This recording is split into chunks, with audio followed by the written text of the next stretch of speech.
Hello everyone, welcome back to my channel future study. Guys, इसमें जो political science second semester के जो student है बीए प्रोग्राम के डिसिप्लिन सब्जेक्ट है आपके पास भारतीय शासन और राजनीतिक, और जो आपका पेपर कोड है 62321201। आप पेपर कोड देख लीजिएगा। जो आपका बुक का नाम है भारतीय शासन और राजनीतिक। जो इसके जो यूनिट आपका सेकंड है मौलिक अधिकार और राज्य में नीति निर्देशक तत्व के माध्यम एक वाद विवाद। तो इसके जितने भी इम्पोर्टेंट क्वेश्चन बनते हैं इस यूनिट के हम आपको बताने जा रहे हैं एंड आंसर भी बताने जा रहे हैं। नोट्स को एक्सप्लेन करने जा रहे हैं हिंदी मीडियम में। और जो ये वीडियो है एसओएल के स्टूडेंट के लिए है, एनसीबीबी स्टूडेंट के लिए और रेगुलर कॉलेज के स्टूडेंट के लिए, क्योंकि जो ये सब्जेक्ट है सेकेंड सेमेस्टर में सभी स्टूडेंट के पास होगा। तो आप ये सब ये देख सकते हैं क्योंकि इम्पोर्टेंट क्वेश्चन है गाइस। और ये पेपर में आने के चांस जो 90% होते हैं ऑफलाइन जो आपके पेपर होने वाले हैं। तो जो हम इस चैनल पर इम्पोर्टेंट क्वेश्चन बताते हैं उनके आंसर भी बताते हैं जो पेपर में आने के चांस होते हैं। और इसमें प्रीवियस ईयर के क्वेश्चन भी होते हैं जो हर साल रिपीट होते हैं। ठीक है गाइस, तो इस वीडियो को आप कंप्लीट देखिएगा। और इससे पहले जो हमने यूनिट सेकंड का चैप्टर फर्स्ट भी हमने बता चुके हैं। इंपॉर्टेंट क्वेश्चन, नोट्स, आंसर सब कुछ बता दिया है। लिंक आपको डिस्क्रिप्शन बॉक्स में मिल जाएगा उस वीडियो का, तो आप उस वीडियो को भी देख लीजिएगा इसके बाद। तो ये आप देख लीजिए चैप्टर फर्स्ट। और फ्यूचर स्टडी चैनल को सब्सक्राइब कर लीजिएगा, टेलीग्राम ग्रुप ज्वाइन कर लीजिएगा। किसी भी स्टूडेंट को कोई भी डाउट है तो इस नंबर पर कॉन्टैक्ट कर सकता है। ठीक है, तो जो आपका यूनिट सेकंड है मौलिक अधिकार और राज्य में नीति निर्देशक तत्व के माध्यम एक वाद विवाद। तो यूनिट ये और इसके जो इम्पोर्टेंट क्वेश्चन बनते हैं इस यूनिट के 5 इम्पोर्टेंट क्वेश्चन है। पहले आप क्वेश्चन समझिए।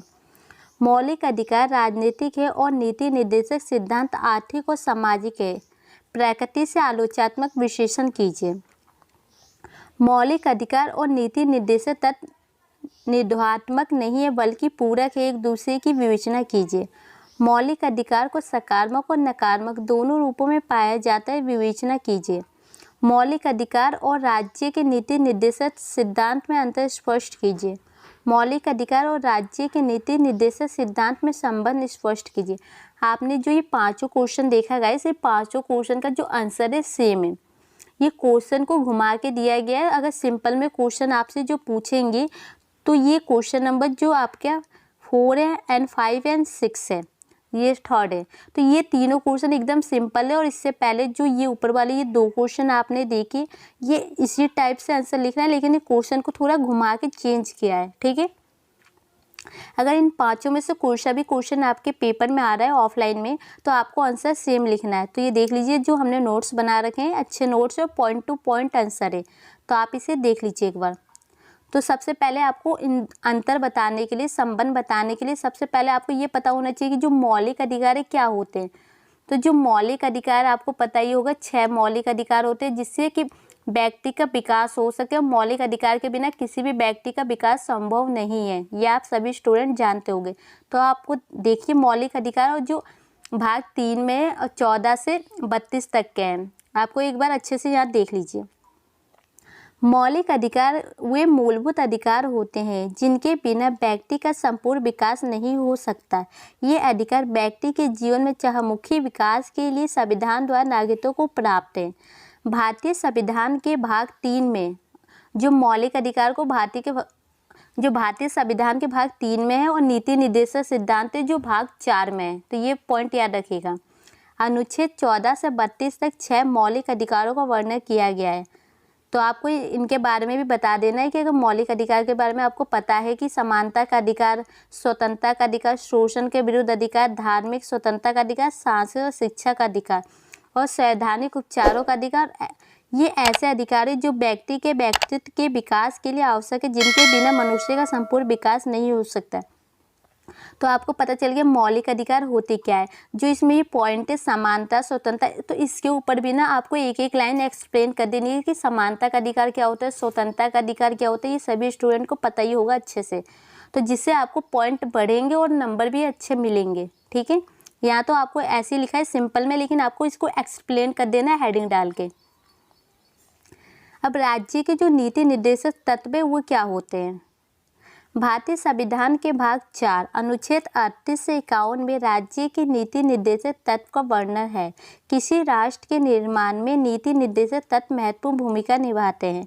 संविधान कुछ राज्य के नीति निर्देशक तत्व निर्धारित करता है, तभी ये न्यायालय में कानून नियोजित नहीं ठहराए जा सकते, परंतु देश के शासन के लिए नीति निर्देशक तत्व मौलिक है। कानून बनाने में इन सिद्धांतों का लागू करना राज्य का कर्तव्य होता है। सबसे पहले राज्य के नीति निर्देशक तत्व आयरलैंड, तो आपको ये पता होना चाहिए जो ये कहाँ से लिया गया था, जो आयरलैंड के संविधान में लागू किया गया था। राज्य के नीति निर्देशक तत्वों का कार्य एक जन कल्याणकारी राज्य की स्थापना करना है। ठीक है, तो आपको पता चल गया, तो इसका ये आयरलैंड से लिया गया और इसका जो जन कल्याणकारी राज्य की स्थापना करना है, और ये जो जनता के हित के लिए होता है, जिसे राज्य द्वारा लागू किया जाता है संविधान द्वारा। तो ये आपको पता चल गया ये दोनों होते क्या। अब इन दोनों में अंतर क्या है, तो ये देखेंगे यहाँ पर।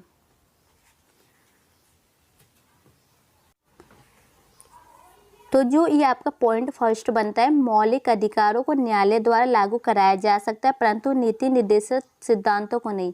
तो जो मौलिक अधिकार है, अगर आपके मौलिक अधिकार का हनन होता है तो आप न्यायालय में जाके उस अधिकार को प्राप्त कर सकते हैं, कोई भी व्यक्ति उसके विरुद्ध है तो। लेकिन जो नीति निर्देशक सिद्धांत में ऐसा कुछ भी नहीं है। तो आपको देखिए ये पॉइंट है, ये अच्छे पॉइंट है, हेडिंग डाल के लिखिएगा। फिर ये जो ये ब्लैक वाला है, फिर इसके अंदर ये एक्सप्लेन किया गया है।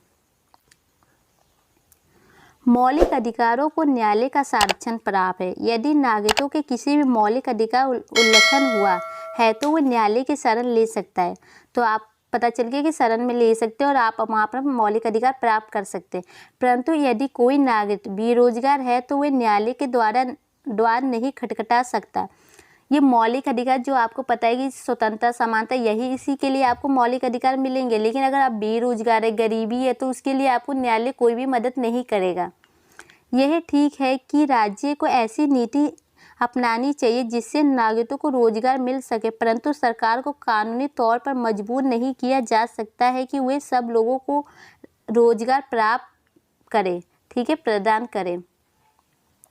तो आपको पता चल गया। जो सेकंड पॉइंट है, मौलिक अधिकार नागरिक स्वतंत्रता से संबंध रखते हैं, जबकि नीति निर्देशक सिद्धांत सामाजिक और आर्थिक न्याय पर बल देते हैं। ये आपने क्वेश्चन सेकंड में देखा था गाइस, कि क्वेश्चन यही था जो आपको ये पॉइंट बताया गया है। तो आपको समझ आ गया होगा कि क्वेश्चन सेम होते हैं। तो इसके अंदर देखिए, मौलिक अधिकार राजनीतिक लोकतंत्र की स्थापना करते हैं, परंतु नीति निर्देशक सिद्धांत का लक्ष्य सामाजिक आर्थिक न्याय की स्थापना है। जो मौलिक अधिकार है राजनीतिक लोकतंत्र की स्थापना करते हैं, और जो नीति निर्देशक सिद्धांत है सामाजिक आर्थिक न्याय की स्थापना करते हैं।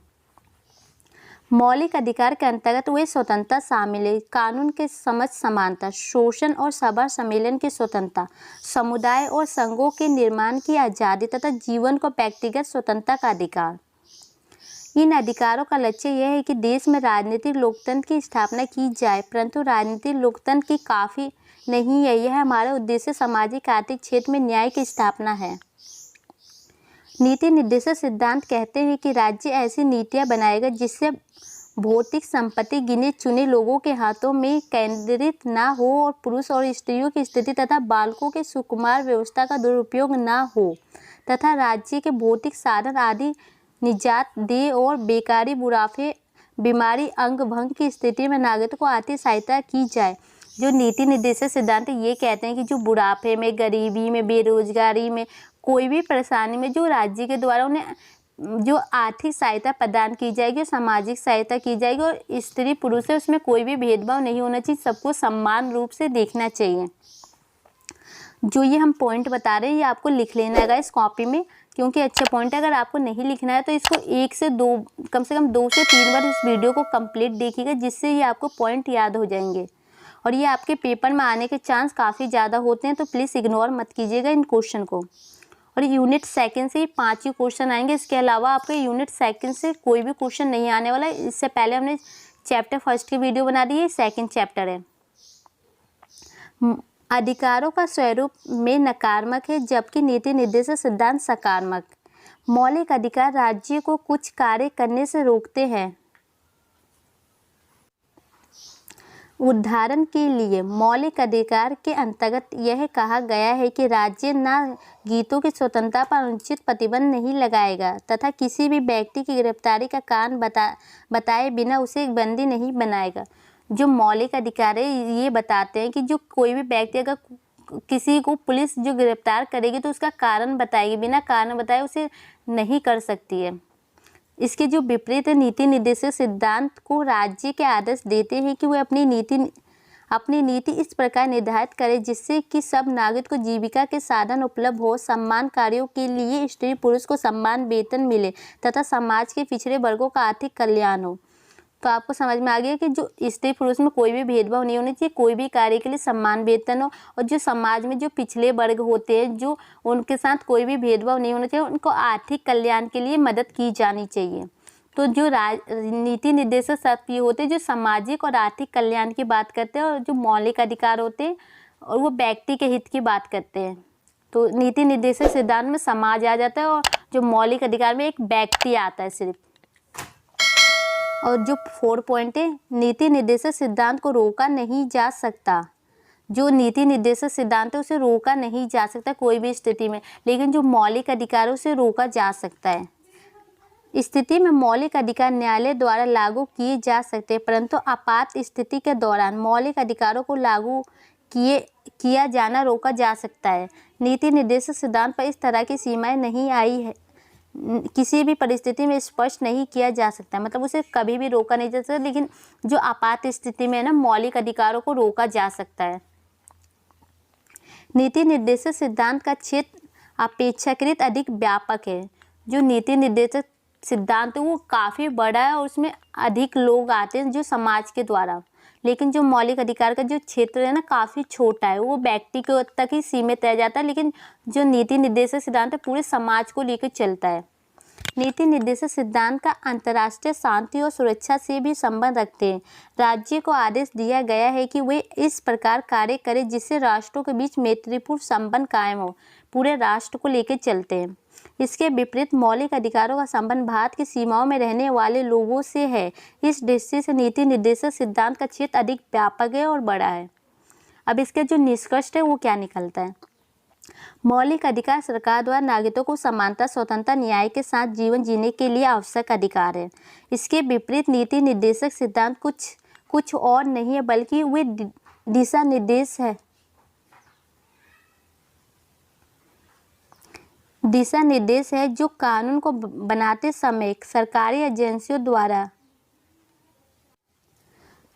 ध्यान में रखे जाते हैं, यह तक कि न्यायपालिका को मामलों पर अपना फैसला देने के समय उन पर विचार करना होगा।